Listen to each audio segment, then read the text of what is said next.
Assalamualaikum warahmatullahi wabarakatuh. Oh ya, selamat pagi, salam sejahtera untuk kita semua.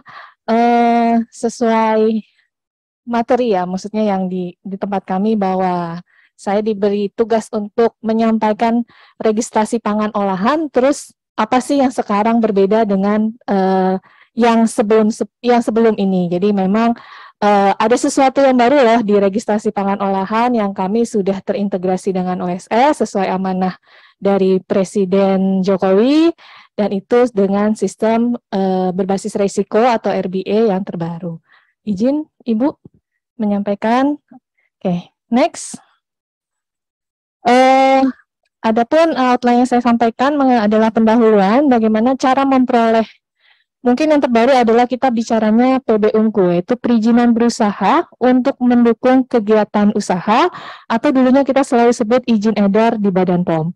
Itu meliputi persyaratannya apa, kemudian bagaimana alurnya yang terbaru, dan berapa biayanya, dan terakhir adalah penutup. Oke, selanjutnya. Nah, mungkin sebelum kita mulai, jadi memang mengapa pangan olahan yang beredar di Indonesia ini, atau pangan khususnya yang beredar di Indonesia, itu harus memiliki izin edar atau harus memiliki izin sebelum beredar, itu memang sesuai dengan amanah dari Undang-Undang tentang Pangan dan PT Keamanan Pangan. Nah, di dalam kedua peraturan ini ada pengaturan untuk pangan yang terbagi atas beberapa jenis kelompok pangan ya, maksudnya. Ada pangan segar, ada pangan olahan. Nah, ini menjadi penting bagi Bapak dan Ibu mengetahui bagaimana produk misalnya yang akan diproduksi itu akan masuk dalam kategori pangan segar atau pangan olahan, karena nanti perizinannya akan berbeda jalurnya. Jadi dari awal untuk dapat diketahui apakah misalnya produk pangan yang saya produksi atau yang Bapak Ibu mungkin dari kementerian lembaga yang melakukan pembinaan terhadap UMKM itu bisa mengetahui bahwa oh ini masuknya ke pangan segar, oh ini masuk ke pangan olahan, sehingga persiapan terhadap proses perizinannya bisa sesuai. Nah, untuk pangan segar itu ada beberapa lembaga, ada kementerian yang memang diberi amanah untuk pengawasannya.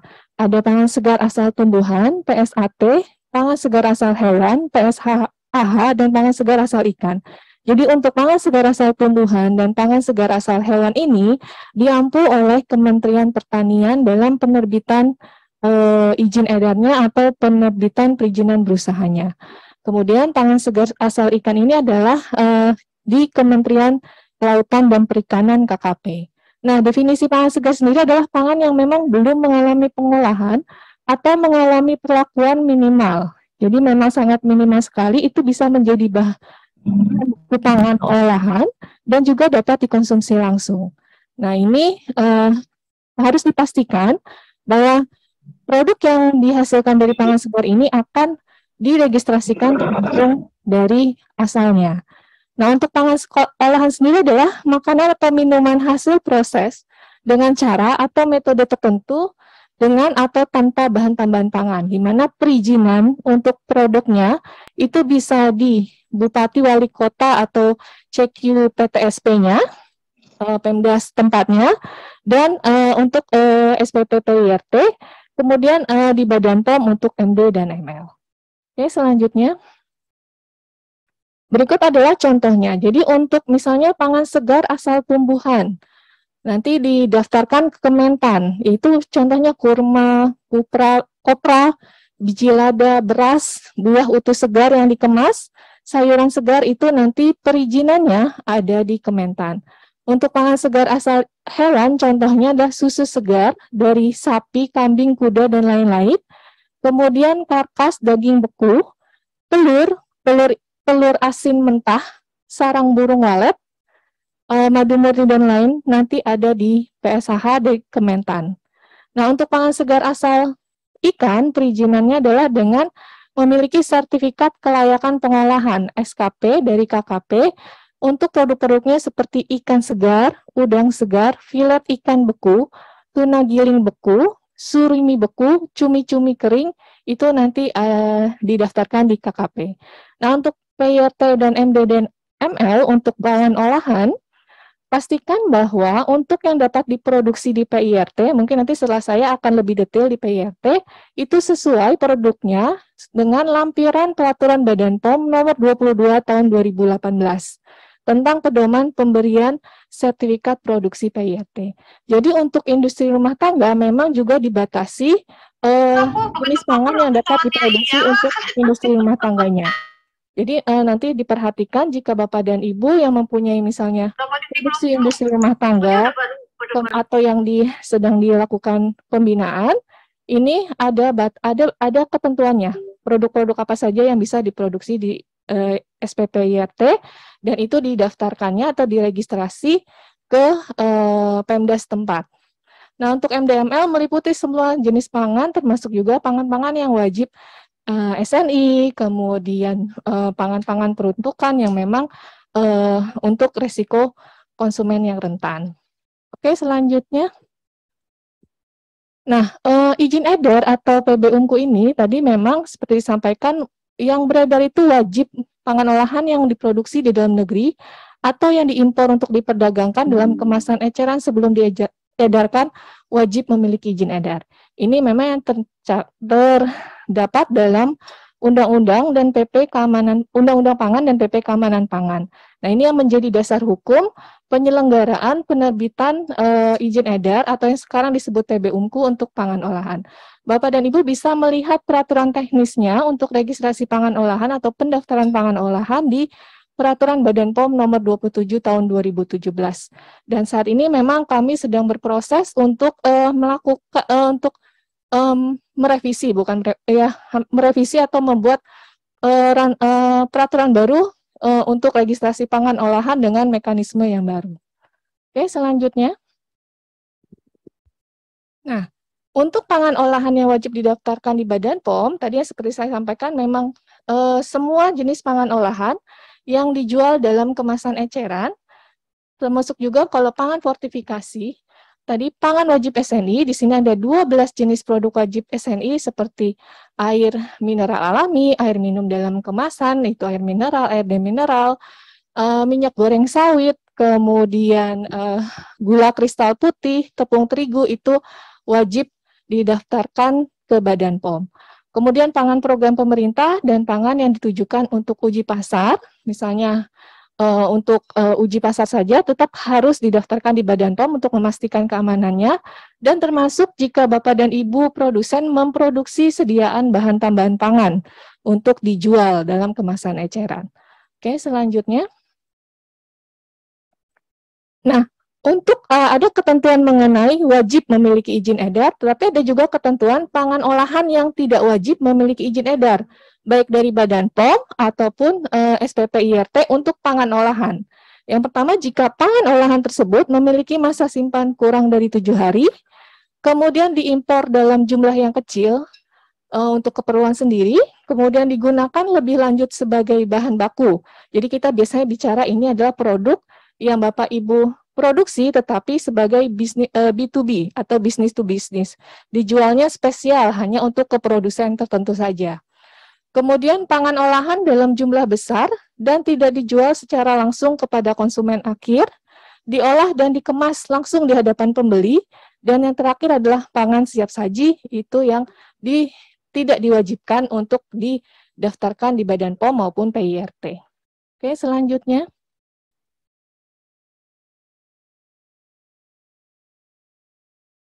Nah, tadi untuk ketika kita bicara registrasi, pendaftaran, perizinan, itu definisi hampir sama ya semuanya. Untuk kemudahan proses kami menentukan tingkat resiko dan juga dituntut tadi yang disebut dengan RBA, Risk-Based Approach atau kajian berbasis resiko. Kami melakukan penentuan tingkat resiko untuk perizinan di registrasi pangan olahan. Nanti dengan penentuan tingkat resiko ini akan membawa pendaftaran atau registrasi produk Bapak Ibu melalui proses yang seperti apa, mekanisme yang seperti apa. Jadi kami menetapkan tingkat resiko perizinan di kami itu melalui analisis terhadap resiko yang yaitu foodborne disease. Adanya kemungkinan resiko terhadap kesehatan dari pangan. Kemudian non-compliance, adanya ketidaksesuaian sesuai peraturan. Tadi kan udah 2 hari ini ya sudah bicara peraturan-peraturan di bidang pangan olahan, jadi Bapak dan Ibu sudah cukup memahami apa saja peraturan yang harus diterapkan di dalam memproduksi pangan olahan. Kemudian misleading information ini lebih banyak ketika bicara label dari pangan olahan tersebut. Sehingga kami mempertimbangkan kategorisasinya berdasarkan pertama adalah target konsumen. Jadi kami perlu tahu dulu, produk yang diproduksi, apakah konsumennya ditargetkan? Misalnya untuk pangan bayi balita, kemudian untuk ibu hamil atau ibu menyusui, untuk yang sakit, diabetes, atau dan sebagainya, itu akan menjadi ketentuan pertama yang kami lihat. Kemudian pencantuman klaim, apakah nanti produk pangan Bapak Ibu yang diproduksi itu mencantumkan klaim terkait zat gizi atau non-gizi, misalnya mengandung vitamin C, mengandung kalsium. Nah, kenapa? Karena kami harus memastikan ada peraturan yang harus dipenuhi dan ada perhitungan-perhitungan yang kami harus lihat apakah memang dapat mencantumkan klaim tersebut. Kemudian proses produksi tertentu seperti apakah diproses dengan sterilisasi, kemudian pasteurisasi, apakah disimpan beku, itu yang menjadi juga dasar penentuannya. Kemudian penggunaan bahan tambahan pangan. Nah, tadi kalau misalnya sebelumnya sudah bicara apa sih bahan tambahan pangan, kami memastikan bahwa produk yang Bapak Ibu akan produksi, bahan tambahan pangannya itu telah sesuai dan tidak melebihi batas maksimum dari yang diatur dalam peraturannya. Kemudian penggunaan bahan baku tertentu yang mungkin memiliki concern tertentu, termasuk memiliki adanya aturan batas maksimal yang harus ditambahkan di dalam pangannya. Kemudian risiko produknya sendiri. Oke, selanjutnya. Nah, oleh karena itu, berdasarkan tadi kategori penetapan analisis tingkat risiko, kami menetapkan 3 tingkat risiko untuk registrasi pangan olahan yang kemudian terintegrasi dengan OSS.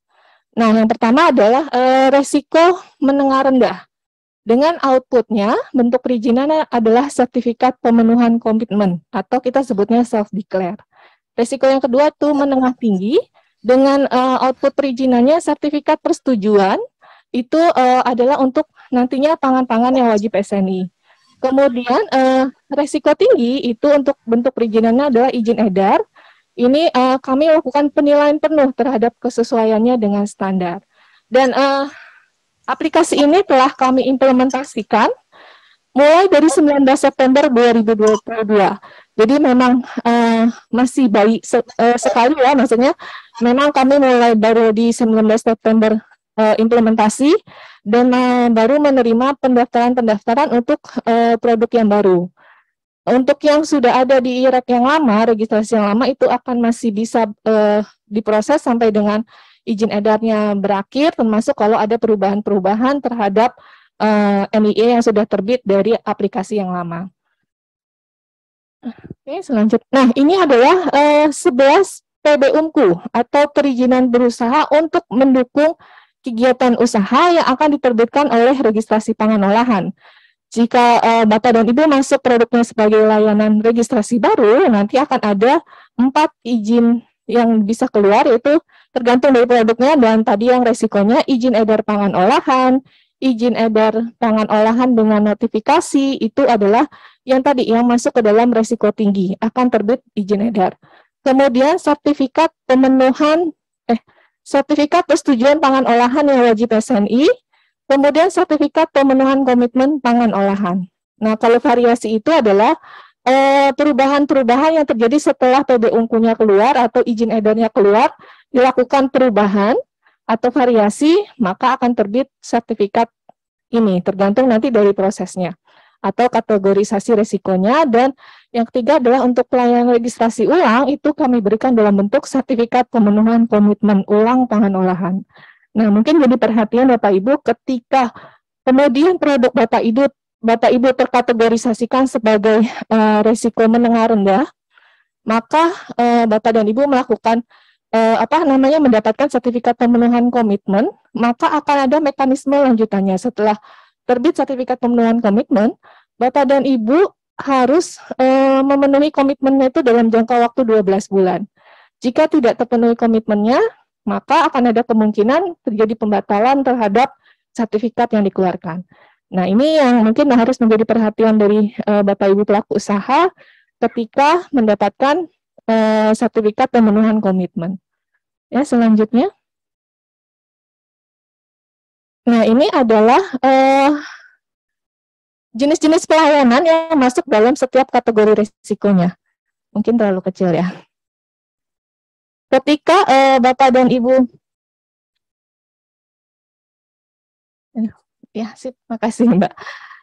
Untuk risiko tinggi, ini adalah untuk registrasi baru yang kita sudah lakukan analisis, itu adalah tadi pangan peruntukan, yaitu seperti pangan keperluan gizi khusus, kemudian yang registrasi baru pangan berklaim, pangan GMO, iradiasi, ini ada prosesnya iradiasi, kemudian pangan menggunakan BTP atau bahan baku tertentu yang mempunyai batas maksimum penggunaan, sediaan BTP sendiri, minuman beralkohol, pangan olahan, yang kemana ya? Masih di atas, maaf di atas. Naikkan. Nah, ya naik lagi, sip ya itu. Ya.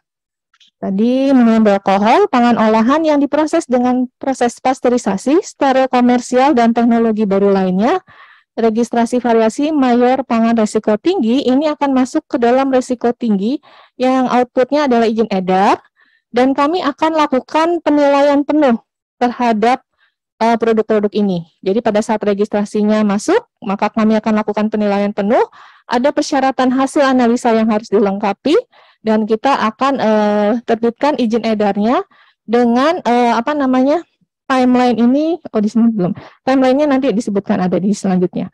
Kemudian ada risiko tinggi yang notifikasi, jadi kami paham bahwa tidak semuanya yang risiko tinggi, masih slide ini, risiko tinggi yang kami akan proses berikan kemudahan dengan proses notifikasi. Karena kami tahu, oh ternyata untuk registrasi baru pangan risiko tinggi yang misalnya yang sejenis sudah pernah memiliki NIE atau sudah memiliki PBOMKU, hanya didaftarkan kembali karena perbedaan perbedaan desain saja gitu atau gimana. Nah, itu kita berikan dengan proses notifikasi. Kemudian ada yang memang PMR. Jadi program manajemen risiko, perusahaan-perusahaan yang memang telah menerapkan PMR dan sudah mendapatkan sertifikat PMR, itu kami berikan dengan prosesnya notifikasi.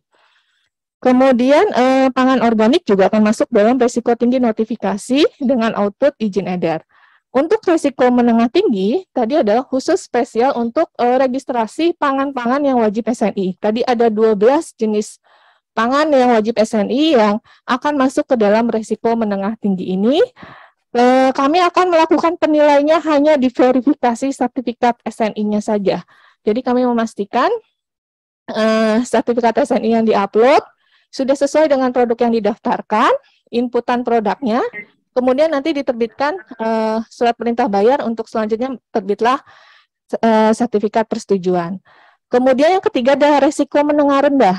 Tadi kami klasifikasikan adalah untuk pangan-pangan yang tanpa klaim, tanpa peruntukan, kemudian dengan atau tanpa penyimpanan beku, disertai penggunaan BTP tanpa ADI atau tanpa batas maksimum. Jadi di sini adalah produk-produk pangan olahan yang tidak menggunakan BTP, kemudian mungkin menggunakan BTP, tapi kita lihat apakah BTP-nya tadi tidak mempunyai ADI atau tanpa batas maksimum, karena kita bisa kategorikan sebagai yang risiko cukup rendah. Kemudian bahan baku yang memiliki tanpa. Jadi yang adalah risiko menengah rendah adalah selain di risiko tinggi dan risiko menengah tinggi, itu akan masuk ke risiko menengah rendah.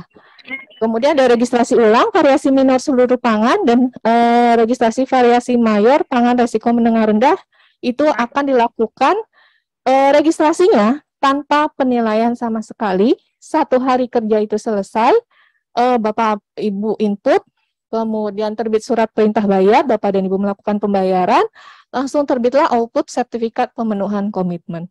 Nah, ini yang nanti saya sampaikan sebelumnya bahwa untuk yang sertifikat pemenuhan komitmen ini, Bapak dan Ibu pelaku usaha harus segera memenuhi komitmennya maksimal 12 bulan dari penerbitan sertifikatnya.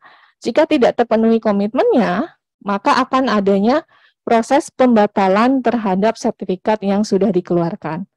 Oke, selanjutnya.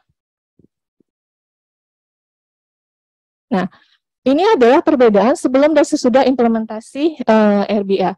Jadi memang kalau sebelum RBA di dalam sistem IREC kami yang lama, itu tingkat resiko terbagi atas 4, tinggi, sedang, rendah, dan sangat rendah. Maka ketika yang dulunya kami masukkan kategori tinggi dan sedang dengan proses penilaian penuh, itu meliputi penilaian produk dan label dan disertai hasil analisa, itu akan masuk ke dalam IREC RBA yang baru itu di tingkat risiko tinggi semua. Jadi ada yang terbagi dua tadi risiko tingginya, ada yang penilaian penuh atau penilaian komprehensif, dan ada notifikasi yang berbeda di timeline-nya. 30 hari kerja untuk yang kami lakukan penilaian penuh dan 15 hari kerja untuk yang notifikasi di risiko tinggi. Keduanya, baik yang notifikasi ataupun penilaian penuh, itu tetap dilakukan penilaian penuh untuk produk dan labelnya. Kemudian disertai juga adanya hasil analisa, itu akan dipersyaratkan untuk semua yang risiko tinggi. Oke, selanjutnya. Untuk yang dulunya di IREC lama kami ada rendah dan sangat rendah, di mana prosesnya masih ada notifikasi pra penilaian. Jadi untuk yang risiko rendah dan sangat rendah, ketika produknya masuk registrasinya, kami akan melakukan penilaian label, penilaian input dan dokumen, tapi tanpa hasil analisa, dan masuk dengan SLA 5 hari kerja, dan untuk yang kondisi sekarang bisa masuk ke menengah tinggi atau menengah rendah. Menengah tinggi tadi untuk produk-produk wajib SNI, tanpa hasil analisa kecuali produk tersebut menggunakan BTP. Contoh ikan dalam kaleng misalnya menggunakan BTP tertentu yang memiliki batas maksimum, maka kita akan mintakan hasil analisa BTP-nya. Atau misalnya produknya menggunakan mencantumkan informasi nilai gizi. Jadi kan ketika mencantumkan informasi nilai gizi pasti ada dasarnya loh, kenapa bisa angka segitu yang muncul, angka sekian persen yang muncul. Nah, itu yang kita mintakan dasarnya itu berupa hasil analisa zat gizi. Dan untuk menengah tinggi kami tidak melakukan penilaian label. Jadi menjadi perhatian bagi Bapak Ibu yang memproduksi produksi pangan wajib SNI, pastikan labelnya, kemarin sudah ada ya Mbak Tiwi ya, tentang peraturan label ya. Pastikan produk Bapak dan Ibu mempunyai label yang memang sesuai dengan peraturan tentang label pangan olahan. Kalau tidak sesuai, maka mekanismenya nanti pada saat pengawasan di lapangan atau di peredaran, itu bisa dilakukan istilahnya penindakan langsung terhadap produk yang tidak sesuai labelnya. Jadi kami tidak melakukan penilaian label dan kami harapkan pelaku usaha sudah bisa membuat label yang sesuai dengan ketentuan peraturan perundangan yang berlaku. Kemudian untuk menengah rendah, notifikasi tanpa penilaian tanpa hasil analisa, kecuali misalnya mau mencantumkan ING, mungkin ada hasil analisa zat gizinya, dan tanpa penilaian dokumen dan label. Itu yang kami berikan kemudahannya. Jadi dalam sistem IREC RBA ini kami berikan kemudahan dengan melalui menengah rendah dan menengah tinggi, tetapi ada sharing responsibility, bahwa mungkin dulu harus menunggu nih dari pemerintah, label saya harus bagaimana, sudah sesuai atau belum. Sekarang adalah sharing responsibility bahwa Bapak Ibu pelaku usaha harus bisa menerapkan peraturan perundangan yang berlaku mengenai label itu di dalam produknya juga, termasuk pemenuhan persyaratan keamanan mutu dan gizi itu sudah harus diterapkan pada produk pangan olahan yang diproduksi oleh Bapak dan Ibu. Oke, selanjutnya. Nah, untuk registrasi PBUMKU atau izin edar Badan POM itu diajukan untuk setiap pangan olahan yang memiliki perbedaan dalam hal jenis pangan. Misalnya, Bapak dan Ibu memproduksi minuman serbuk rasa stroberi, kemudian memproduksi biskuit, itu udah beda jenis pangannya, maka masing-masing harus memiliki PBUMKU atau izin edar yang berbeda. Kemudian sama-sama memproduksi minuman serbuk, tapi komposisinya berbeda. Yang satu misalnya minuman serbuk yang komposisinya pakai coklat, yang satu pakai stroberi. Nah, itu juga harus didaftarkan terpisah. Kemudian desain labelnya berbeda, walaupun misalnya produknya sama. Sama-sama minuman serbuk rasa coklat, tapi yang satu dimasukin dalam kemasan plastik dengan gambar coklat, misalnya ada gambar coklatnya. Yang satunya hanya gambar orang misalnya. Nah, itu walaupun produknya sama, desain labelnya berbeda, harus didaftarkan terpisah. Kemudian jenis kemasan yang berbeda, yang satu didaftarkan diproduksi dengan kemasan plastik, yang satu dimasukkan ke kemasan kaleng, itu sudah berbeda jenis kemasan, harus didaftarkan terpisah. Termasuk jika sudah pasti produsennya berbeda, kemudian importernya berbeda, nama ya apanya asal negeri. Oke, kita lanjut. Nah, ini ada nomor PBUMKU yang baru, kita terdiri atas awalnya dulunya 12 digit menjadi 15 digit. Di sini ada fasilitasi untuk tadi kategorisasi resikonya, juga adanya jenis kemasan sehingga harus memiliki izin edar yang berbeda juga. Oke, selanjutnya. Nah, ini bentuk tampilan kami untuk IREK RBA yang baru. Bapak dan Ibu bisa lihat di sini. Selanjutnya. Nah, ini ada informasi-informasi yang Bapak Ibu bisa peroleh untuk registrasi tanpa harus login ya Bapak dan Ibu, bisa dibaca-baca, ada kategori pangan, ada KBLI, kemudian ada apa lagi tuh ya, banyak di sini termasuk biaya dan sebagainya. Kemudian selanjutnya, ayo Mas, selanjutnya. Nah, untuk memperoleh PBUMKU tahapannya masih sama, ada 2 tahap. Pertama registrasi akun untuk dapat user ID dan password, dan registrasi produknya di irekRBA.pom.go.id. Selanjutnya, ini ada untuk tahap alur registrasi akun. Seperti biasa Bapak dan Ibu input data-data Bapak dan Ibu pada aplikasi kami irekRBA.pom.go.id, input data perusahaan, pabrik, upload dokumennya. Kami akan evaluasi dulu untuk melihat kesesuaian datanya dan inputannya. Kemudian jika sudah lengkap, maka akan dapatkan user ID dan passwordnya. Dan bagaimana persyaratan untuk dapat registrasi akun selanjutnya? Ini ya, next. Nah, pastikan untuk produksi dalam negeri, Bapak dan Ibu pasti punya NPWP, pelaku usaha. Kemudian nomor induk berusaha NIB versi RBA.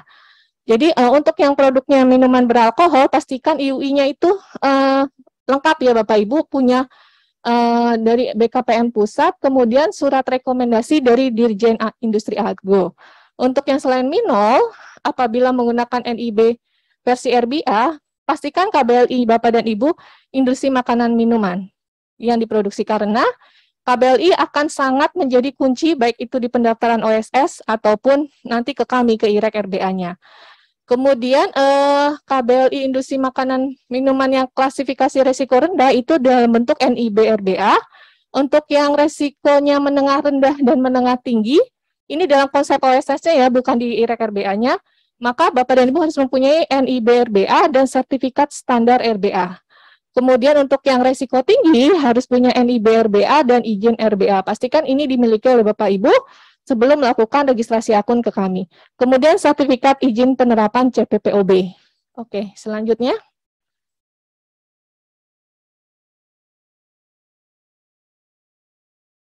Nah, karena sudah terintegrasi dengan OSS, jadi ketika Bapak dan Ibu sudah mendapatkan user ID dan password, pastikan Bapak dan Ibu sudah bisa akses juga ke OSS, karena nanti Bapak dan Ibu sebelum melakukan registrasi produk harus mendapatkan tiket dulu, apa ya, bukan, izin ya, ya seperti kayak tiket untuk bisa masuk ke pendaftaran kami. Jadi masuk dulu ke OSS, kemudian nanti akan dikeluarkan apa sih namanya, kayak ya kayak tiketnya sebenarnya atau izin ya.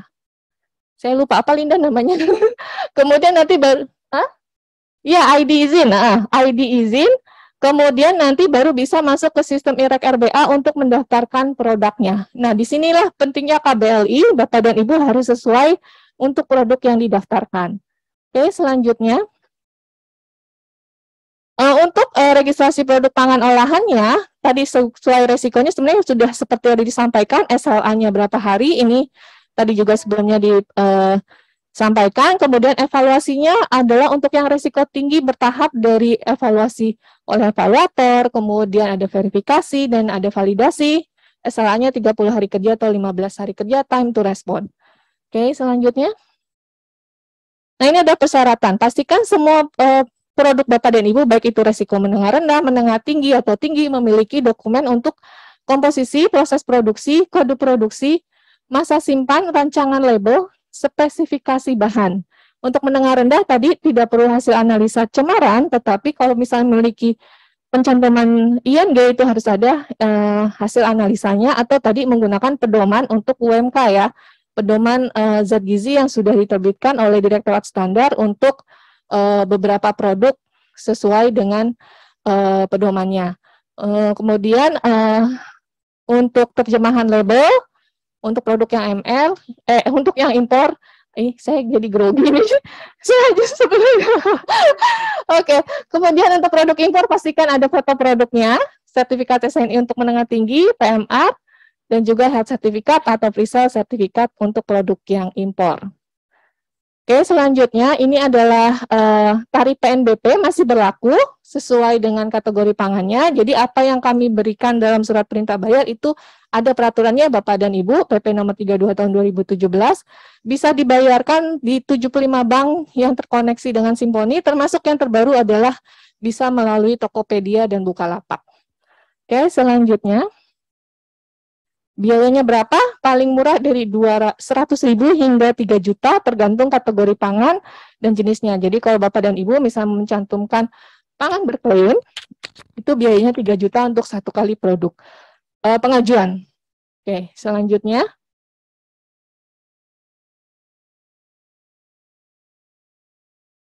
Nah, masih berlaku diskon atau pemotongan biaya sebesar 50% untuk usaha mikro dan kecil, sesuai PP PNBP-nya. Jadi kalau misalnya nanti misalnya mau daftar pangan berklaim 3 juta, maka dapat pemotongan 50%, 1,5 juta untuk produk tersebut jika skala usahanya adalah mikro dan kecil. Oke, selanjutnya.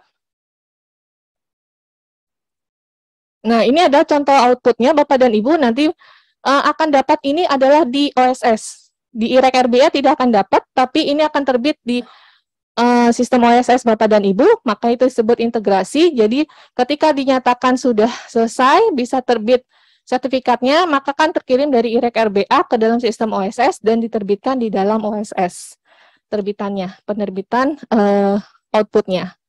Oke, selanjutnya. Nah, ini adalah permasalahan yang sering kami temui, ada keliru dalam penentuan produk, apakah masuk pangan segar atau pangan olahan, tadi ya dipastikan kembali. Ketidaksesuaian penentuan kategori pangan. Mungkin yang kemarin 2 hari ini kategori pangan menjadi kunci terhadap persyaratan uji hasil analisa selanjutnya, termasuk penggunaan BTP-nya. BTP yang digunakan itu di Indonesia masih banyak ditemukan tidak memenuhi syarat atau digunakan dengan jumlah yang berlebih.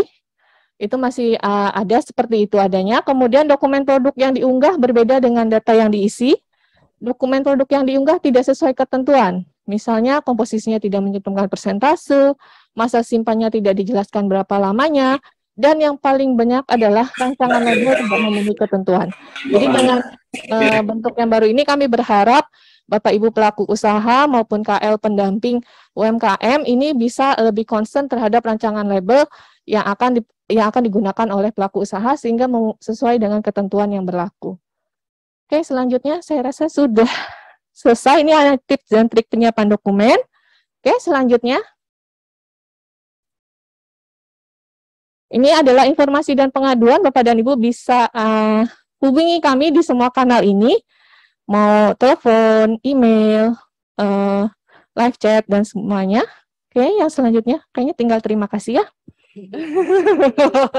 Ya, ini sosial media ya. Ini maaf iklan sebentar. iklan kami. Silakan Bapak dan Ibu bisa ketemu kami di RPO di sosial media, dan terima kasih. Kami kembalikan, mohon maaf Mbak Tiwi.